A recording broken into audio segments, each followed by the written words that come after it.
ரொம்ப நாள் ஆச்சு. கிட்டத்தட்ட ஒரு 3 மாசமா வீட்லயே தான் இருந்துச்சு. இப்போ தான் வந்து வயலுக்கு ஓட்டிட்டு வந்தேன். அறுவடைலாம் பண்ணதுக்கப்புறம். புல்ல பார்த்தோன்னே நல்லா வந்து மேய ஸ்டார்ட் பண்ணிருச்சு.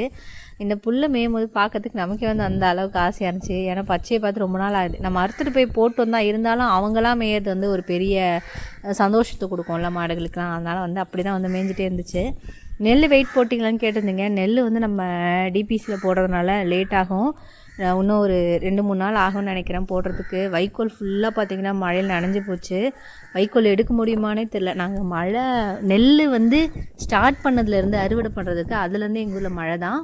நெல்லையுமே வந்து புது ஈசிஆர் போடுறாங்களே அங்கே தான் வந்து களைச்சி காய வச்சு மூடி வச்சுருக்கோம்.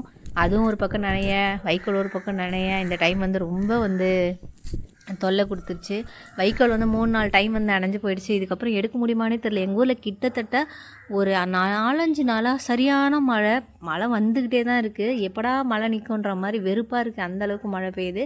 நம்ம கேட்கும் போதெல்லாம் வராத மழை இப்போ வேணாம் வேணான்னு முதல்ல வந்து ஊற்றி எல்லாரையும் சாகடிக்குது.